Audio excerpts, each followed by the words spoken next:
Kol Nidre is an evening out of time, an evening out of space. We leave one room and walk into an entirely different one. We slide behind a curtain into a darkened space, a holy of holies. In this room, we will think about vows. We will think about commitments.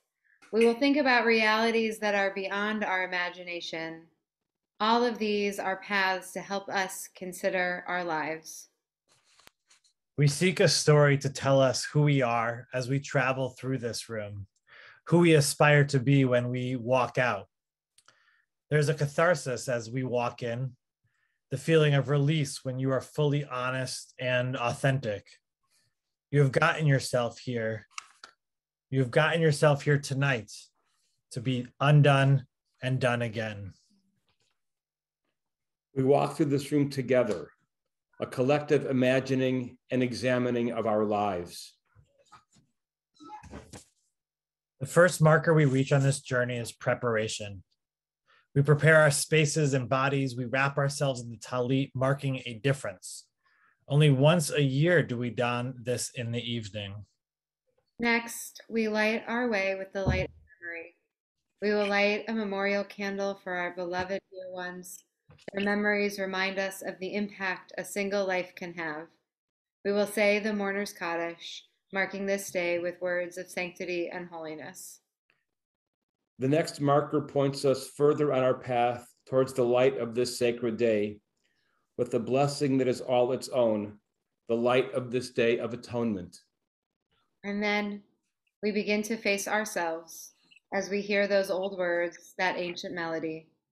We will hear Kol Nidre 3 times, and each time as we walk deeper into the room of holy honesty, we acknowledge our failures.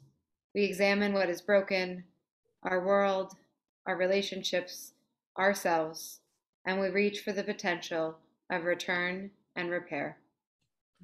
This is Kol Nidre, a room within a room, the song of the seeking soul. Kol Nidre. As we walk on that path, we put our talitot on. If we are wearing one, if not, perhaps we are still finding ways to surround ourselves with holiness and purpose.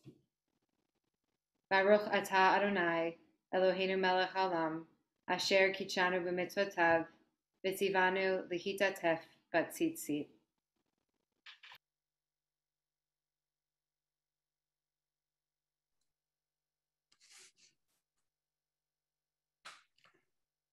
Our lives are a dance to a song we cannot hear.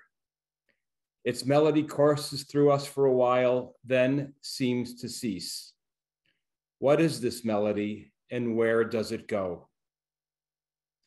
These words, taken from our old prayer book, always stirred something within me when I would read them. The great Isaac Bashevis Singer once commented, quote, "We Jews have many faults, but amnesia is not among them," end of quote. As we light our Yom Kippur Yizkor candle, let us pause to remember all of those whose lives touched our own, formed our own, created our own, all those whose lives no longer dance to a song neither we nor they can hear. They live in our memories with love forever. We light the candle.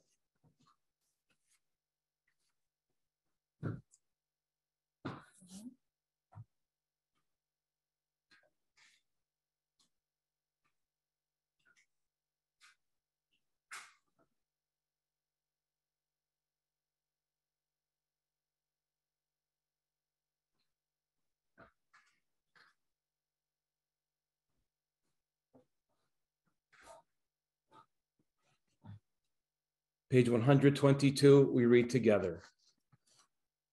Yitgadal v'yitgadash me rabbah, v'yolmad divra chirutei v'yamlech malchutei, v'chayechon uv'yomechon v'chayei d'chol Beit Yisrael, v'agala uv'izman kariv v'imru amen. Yehesh me rabbah mevarach le'olam omei omaya. Yitbarach v'yishtabach v'yitpoar v'yitromam v'yitnaseh, V'yithadar, v'yithale, v'yithalal, shemeda kudisha brechu. Leila, mikol berchata, v'shirata, tishbechata, v'nechamata, v'amiran b'yolma, v'yimru amen. Yeshlomo rabba min shemaya, v'chayim aleinu v'al kol Yisrael, v'yimru amen. Oseh shalom b'yimromav, hu yaseh shalom, aleinu v'al kol Yisrael, v'al kol yoshvei tevel, V'imru, amen. May the one who causes peace to reign bestow peace on all who mourn and comfort to all who are bereaved everywhere around the globe, as we say, amen. Shalom b'imromav, hu yaseh shalom, aleinu ve'al kol Yisrael, ve'al kol yoshvei tevel, ve'imeru, amen.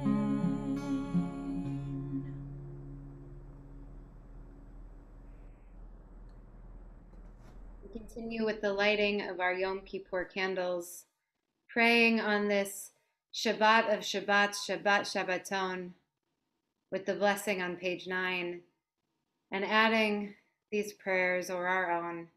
We pray that our thoughts on this Yom Kippur evening may be true light, that they find their way into words which have the weight of shadow to hold the layers of truth. And when we look into our heart, may our eyes have the kindness and the reverence of this candle light.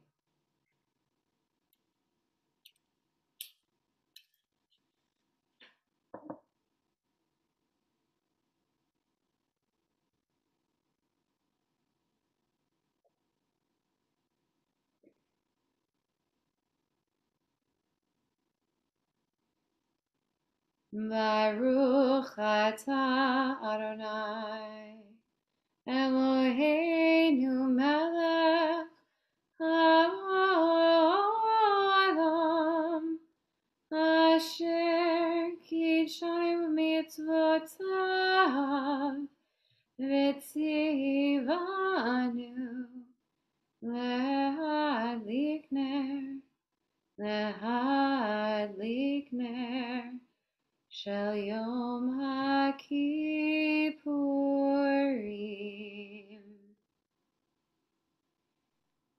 Amen. We turn now to Kol Nidre, the prayer from which the service takes its name.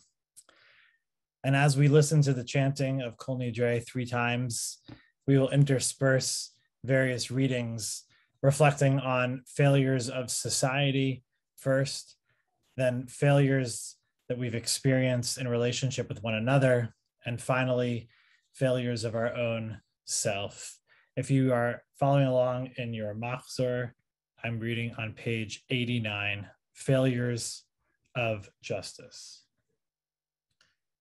We dishonor you when we dishonor our society.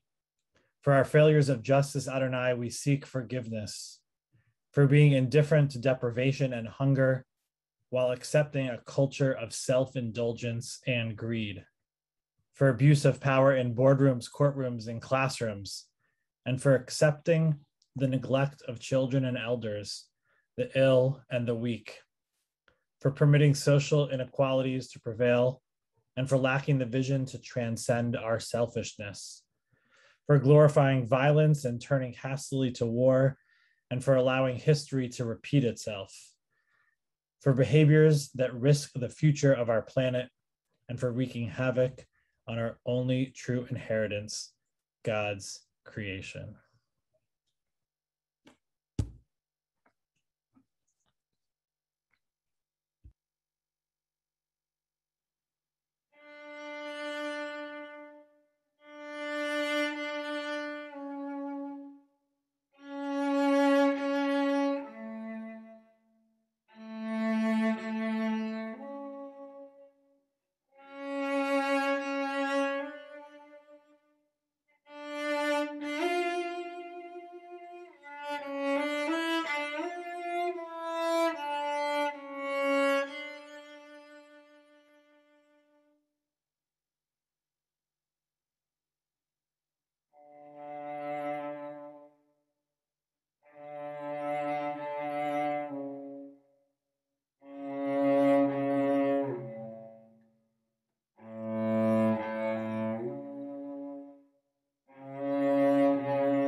Page 91 in our Machzorim, Failures of Love. We sin against you when we hurt one another. For our failures of love, Adonai, we seek forgiveness. For exploiting another for our own pleasure and for the wounds we cause through betrayal and deception. For withholding affection for those we claim to love and for using love to control our spouses and partners, our children and parents. For abandoning friends and siblings whose love has sustained us, and for neglecting those who love us when they need us most. For harboring in our relationships mistrust, boredom, and disloyalty, and for rejecting our partner's efforts at repair and renewal. For possessiveness, jealousy, and avarice, and for lashing out in anger at those who are closest to us. For our second Kol Nidre, we will hear the Temple Micah Choir as we will virtually and symbolically invite to the Bima all of the living presidents and current president of our Micah community.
For failures of integrity, page 89.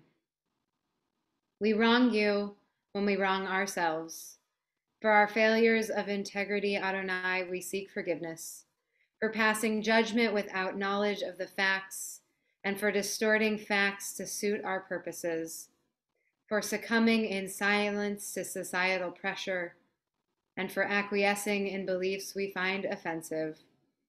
For using others' bad behavior to excuse our own, and for blaming others for our mistakes and poor decisions, for pretending to emotions we do not feel, and for appearing to be other than what we are, for condemning in our children the faults we tolerate in ourselves, and for tolerating in ourselves the faults we condemn in our parents.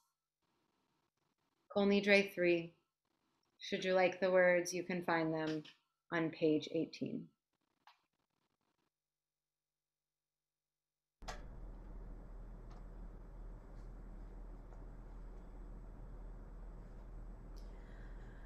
Kol Nidre ve'esarei v'charamei ve'konamei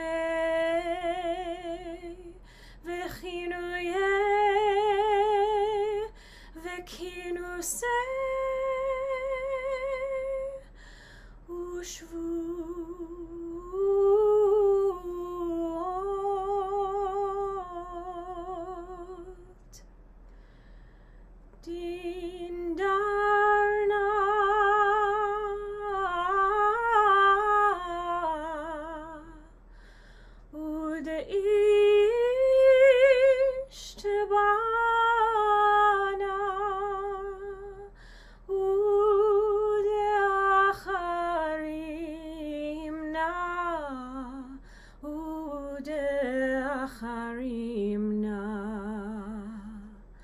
v'da sarna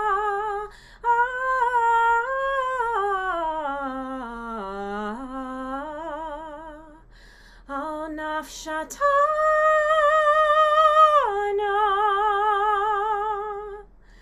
miyom kippurim zeh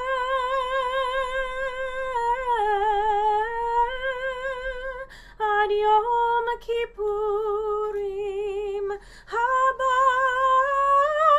aleinu letova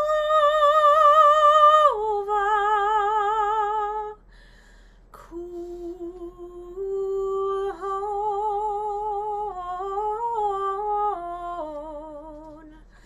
icharatna vehon kulhon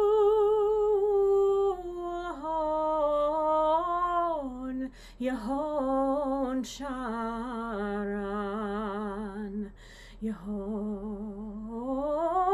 yehon sharan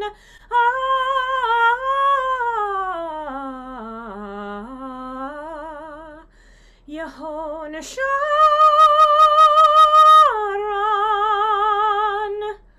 shvitin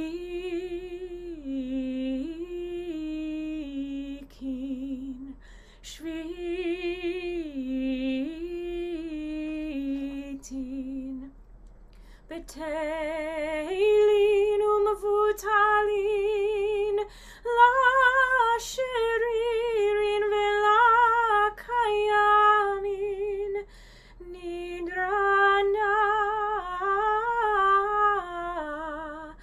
la nidre ve'esarana la esare ushvuatana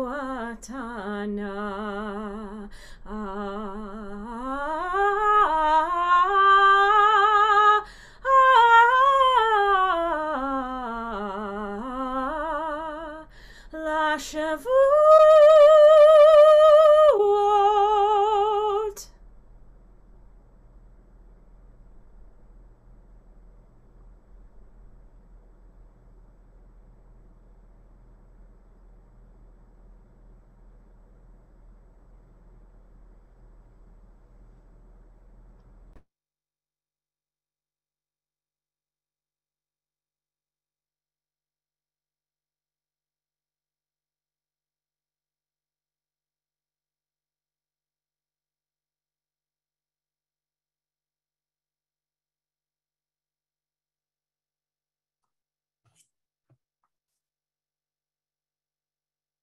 Before I go to my printed text, I want to issue an apology for the failures of technology. For those who had trouble getting into our Zoom Kol Nidre and experienced frustration with the technology, I want to apologize on behalf of everybody that was working on the technology to make it go right. So we apologize. We know the frustrations can be terrible when you think you're doing it right and it just isn't working. And so all I can say is we are all very, very, very sorry for those of you who experience these difficulties.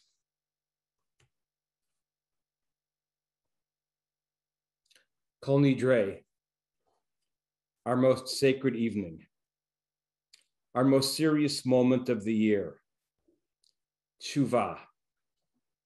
This moment begins the 24-hour period with which we most fully engage with ourselves, our souls, our very beings, and to be sure examine how we act in and towards our loved ones, our friends and colleagues, and the very posture we take toward the wider world.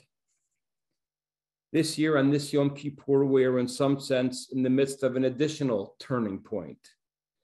Tshuva, after all, means turn, as in return. Last year at this time, we were huddled in our homes, literally afraid to go out.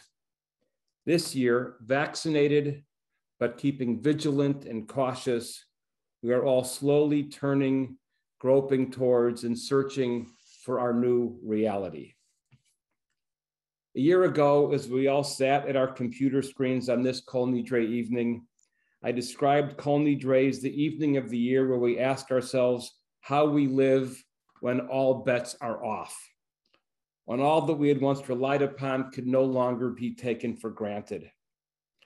That is what the COVID pandemic induced. I sought to remind us that this was a question that many of our ancestors have been forced to ask themselves previously. What do you take with you when you are leaving home for the last time? American Express says, don't leave home without it. When you are leaving home for the last time, when you're leaving the pogroms and anti-Semitism enveloping you, what did your ancestors carry with them? And last year I pointed to our Shabbat and Holy Day candlesticks, which are behind me now, which Louise's great-grandparents had carried from across Russia, across Europe, across an ocean to this new world. When your world is turned upside down, you take with you that which roots you and gives you a sense of who you are. This, above all else, is what we at Micah have sought to do for the last year and a half. Each and every Shabbat, we have sought to seal our Judaism into our communal soul and to root our response to the world-turning events in the solid mooring of our Jewish inheritance. One of you said to me less than 3 weeks ago something like this, quote, I have not missed a Friday evening service in the last 18 months. Our Shabbat gatherings have sustained me. I would like to believe that this is true for many of us.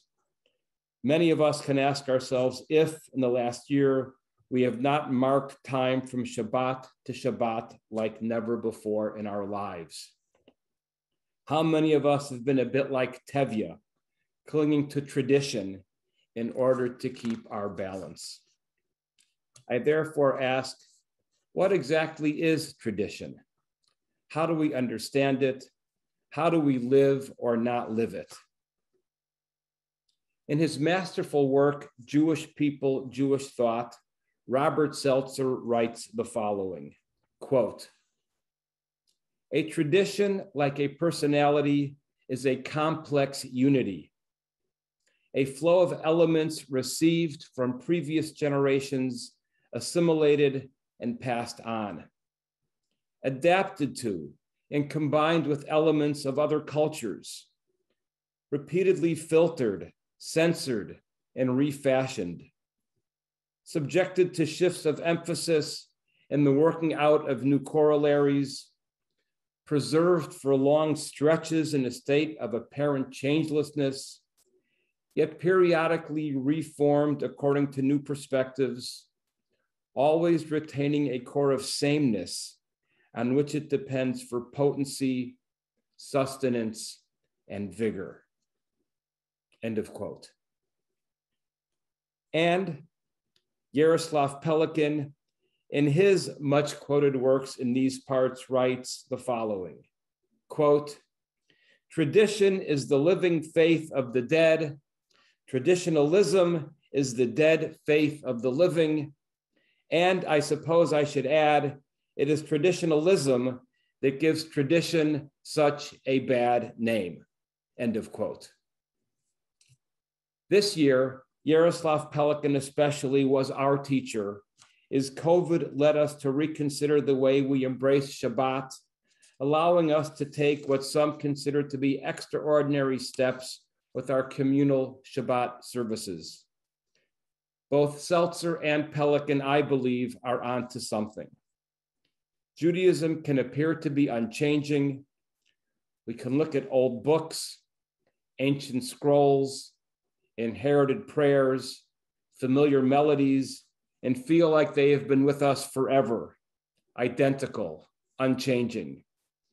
And then if we look, we can see periods of what Seltzer calls, quote, the periodic reforming initiated by, quote, new perspectives. In the great North American diaspora, our inherited periodic reforming was the European Enlightenment Judaism that gave rise to the Jewish religious revolution that reshaped our people and our Judaism forever. The very ways of thinking of Kepler, Newton, Darwin, and so many others actually crept into the synagogue and the Jewish school, both the Shtibel and the Cheder. Jewish texts from the prayer book to the Torah, including everything in between, were no longer seen as having come directly from God's heaven to earthly bound Jews. They were now understood as fully human in origin. So Jewish scholars began to ask new questions of these books that had been studied for centuries. Who wrote these texts? Why are there different versions of them? Why are there words missing here? Look at Genesis chapter 4. Why does a full verse appear to be missing there? Look at Psalm 145. Why is the Midrashic version of this text different than the Mishnaic version of seemingly the same text? For this, you can look almost everywhere. If there are really 613 commandments, why is everyone's list different? Jewish study was revolutionized as new questions yielded new understandings.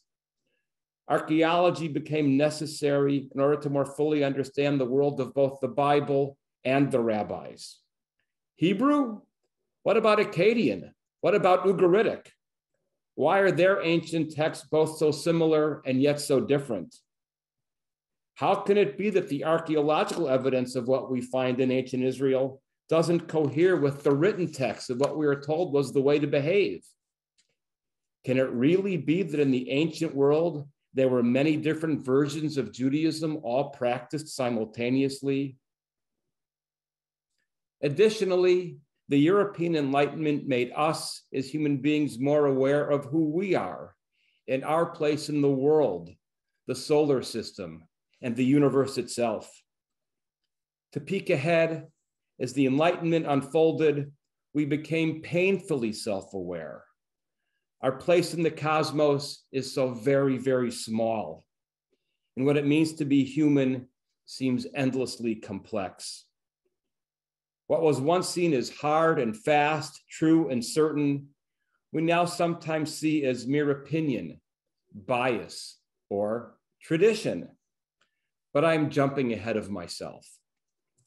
The adventure of analyzing the origins of Jewish tradition led to an understanding of religion as a human endeavor that, like everything else, evolves through time. The reformers in Europe and then in America embraced this with gusto. This is the Judaism that the vast, vast majority of us grew up in. My personal example is I'm very proud to say I grew up in a bastion of conservative movement Judaism in Chicago, whose sanctuary has to this day stained glass windows of George Washington, Abraham Lincoln, and the Statue of Liberty. Talk about Robert Seltzer's phrase, quote, periodically reformed according to new perspectives. My God, those windows by themselves are stunning examples. But there is more. We observed that the so-called rules, which we call mitzvot, were not revealed by God, but were human in origin and had evolved over time. So we asked, what rules must we keep? What can we discard, adapt? Is Judaism essentially a system of rules? Now, some do make that claim that Judaism is a system of rules, and to change the rules is to change Judaism so that it is no longer Judaism. But not so fast, others of us say. Judaism is more akin to a game with pieces. I can use the same pieces and play a different game. And the game has an almost infinite number of pieces, and therefore we can create an almost infinite number of games that we call Judaism. Prayer, Zionism, Torah, Shabbat, Hanukkah, Challah, Talmud, Tzedakah, Hebrew, prophets, bar mitzvah, bat mitzvah, social justice, chuppah. My list goes on and on. Shiva, Yartzeit, Simcha. We could keep naming the pieces of our game of Judaism. And our teachers, the masters of the game, range from Rashi to Hoffman, with everyone in between, including such luminaries as Pelican and Taylor, who aren't even Jewish, but can teach us different moves to make the game into a different game ordinarily. When I thought about this, and as I reread it, I thought of the game of chess, of course, but then I thought of those old episodes of Star Trek, where Spock and Captain Kirk seem to be playing a three-dimensional game of chess, where the board is not simply two-dimensional, but the pieces can go up and down. They can move across the board and up and down. But every single game, every single system is evolving. This is the exciting tension that informs who we are at Temple Micah. I call it the exciting high wire balancing act of historical fidelity versus contemporary meaning. What are the limits? Can we do anything and call it Jewish? I think not. But it is an important question that I deliberately put aside for now, and simply note that that question is usually asked in order to prevent a change. But for now, I put that important question aside, but it is one that has a response. But that would take me too long this evening. I believe this: our Judaism has to make sense to us, and history is always the judge of what endures from generation to generation. Judaism is filled with sects and groups who practice their Judaism with fervor, who history was not kind to. In other words, there are no Sadducees today, there are no Essenes today. From late antiquity, the only Judaism that has come to us is that of the Pharisees. Our own Reformed Judaism is an example of all of this. In the late 19th and early 20th century, Reformed Judaism once effectively eliminated Zionism, Jewish peoplehood, and Hebrew from our version of the Jewish game. By the middle of the 20th century, we had acknowledged our deep error and struggled to regain their centrality. But for now, let us return to our Micah situation and survey the crossroads at which we sit. 18 months ago, COVID forced us to close the Micah sanctuary. And I thought of Psalm 137. Quote, "By the rivers of Babylon we sat and wept when we remembered Zion. There on the poplars we hung our harps. How can we sing the songs of Adonai in a foreign land?" My worries a year and a half ago were the same as our psalmist in Babylonia. How could we communally sing God's song and embrace Shabbat if we were exiled from our sanctuary and from each other? How could we at Micah continue to practice a hopeful and inclusive Judaism? I had never even heard of Zoom. But as you all know, we quickly pivoted to our new technology. Zoom offered us Seltzer's, quote, "new perspective." How then did we reform? We leaned toward tradition, as in Pelican's living faith of the dead, in order to not be caught with this traditionalism, the dead faith of the living. But beyond technology this evening, I'm even more interested in our liturgy and the thinking, including the theology that drove it. In some ways, I like to think Micah has never been so alive. We embraced three principles. Principle one is driven by American pragmatism. That is, the investment will inform the response. What do I mean by this? If someone makes the investment to come to Micah or any synagogue for Shabbat services, what we do in the sanctuary has to be downright offensive for a person to get up, leave, and go home. The person who is not connecting with what we are doing in our worship will by and large be patient and polite and endure the experience. But when one is simply turning on the computer to come to services, there is minimal investment, and it is so easy to leave. We were aware of that, and we leaned into that challenge from day one. We sought to partner with each one of you in the moment, and we called it co-creating Jewish Life with you through the screen, which led to principle number 2. Principle number 2 was driven by the Pharisees. In a post-temple Judaism, but I have in parentheses here, but even in a temple Judaism, but let's not complicate the matter.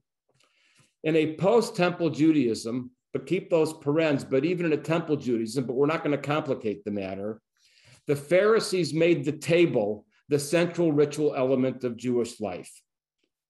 While we were all in our homes, we made the simple decision to learn from the Pharisees and center our Friday evening Shabbat worship around the Shabbat table.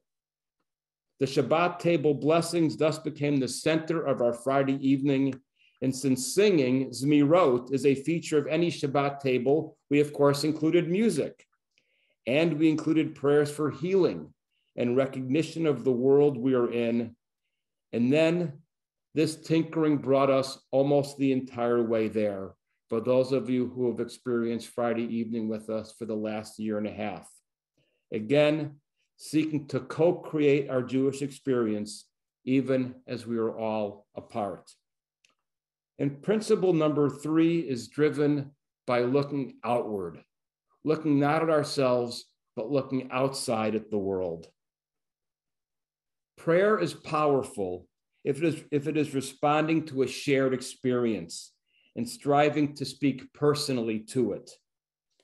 What is happening inside the prayer space should speak to what is happening outside in the world. In COVID, we know that we all needed healing, that the angel of death is at everyone's door. The social upheaval that has reigned for the last year and a half and its regular traumas simply needed to underpin our prayer life. If we are not striving to be ruthlessly relevant in prayer, why bother to do it? There was something revelatory about COVID, seeing the world from the safety of our homes for those who were so blessed and able. The distorted world revealed more than we could hope to absorb. Shabbat became a form of communal support as we paid homage to the unfolding upheaval both around us and then that caused within us the inner turmoil that we all felt. We just didn't know how to respond. We were taking care of ourselves. We were so troubled by what we saw outside. We did our best to respond, and our Shabbat services sought to speak to that tension. In retrospect, even with the pandemic far from over, but at the point where we have started a return with this Holy Day season and will continue to return to a modified form of in-person worship, I am pausing to consider where we go next. The distance of pandemic has revealed for me anyhow an American synagogue Judaism that in a sense had become too tame, that leaned too far towards traditionalism. And I'm here being denomination blind, if you will. Liturgically speaking, our historic literary prayer book structure had become so well studied and analyzed and understood that it had, in a sense, become confining. We had gained an expertise in form, but we had not gained a parallel expertise in creativity. The inherited order of prayer screamed for liberation. My grandpa Goldman was so right in 1951, but it took this pandemic for me to understand what he meant when he wrote, "The prayer book should be dynamited, not revised." I understood during this pandemic time through the Zoom services in a new way what people meant when what they would say to me is that the best part about services are the asides. They love the asides. I have always sought to minimize them so as not to inhibit the flow. And I understood for the first time why Liz Lerman used to ask me why I cared so much about the flow. We created a Friday evening form of asides, so to speak. The asides became part of the service. We even put into an outline, and I kid you not, a note for planned spontaneity. During this time of tshuva and going back, what comes next for our return? We are committed to creating a high-quality, multi-axis service. We will learn and improve the technical part over time. Please be patient. We're also committed to keeping our theological liturgical muscle well exercised. We are going forward, not backward. Please be patient. We're all committed to forging a Jewish prayer life for the 21st century interconnected world that will strive to be vibrant, co-creating, relevant, and yes, we'll strive for it to be beautiful. Stay with us as we enter the next stage. I believe that the potential for Jewish prayer has never been as great as it is today. The task is great, but the reward could be enormous. I would hope that Pelican can be our guide. The work from which I quoted earlier about traditionalism is titled, and it's a book that I read years ago, and I read not so many years ago, and I've reread almost every single page 2 or 3 times during the pandemic. That book with this great quote about traditionalism is titled The Vindication of Tradition. And the work is overall a defender of tradition. Pelican compares a living tradition to a ladder which the wrong type of reformer can seek to kick away once they have reached the vantage point from which they see their particular new truth. Pelican says, stay on the steps of the ladder. Don't kick it away. He is so wise. He writes, when the ladder is kicked away, the people lose their mooring, their connection to inherited wisdom, and he says what ensues is dogma or chaos. For us, historical fidelity, tradition, is as necessary as the insights of innovation and the energy of creativity. Again, to quote Pelican, quote, it is from tradition that artistic creativity learns to know the liberation that can come only through a recognition of boundaries. Don't you love that sentence? I'm going to read it again. I love it so much. It is from tradition that artistic creativity learns to know the liberation that can come only through a recognition of boundaries. We fully honor our traditional boundaries as we gather on and for Shabbat. Our table elements are our inheritance of candles, challah, and the fruit of the vine. We honor the memories who brought all of this to us. And we will remember all of this as we return to our sanctuary, but the return will not be a simple return to the old ways. We have learned too much. We have traveled too far. Our reach extends around the globe, and we are strengthened by our extended Shabbat community. We are returning to a world that has been turned upside down, and we know that there is much to repair, and we intend to do our share of the work of repair. Pelican ends his beautiful work by quoting the words of Gert, which I will quote now. Quote, what you have as heritage, take now as task, for thus you will make it your own. What you have as heritage, take now as task, for thus you will make it your own. End of quote. In other words, we seek a prayer life that undergirds, supports, and helps us discover who we want to be in the world. It is that simple or that difficult. But join us as we re-enter. We will sing and we will laugh and we will create together. We will make it our own. Have an easy fast. May you be inscribed for a year of health and of love.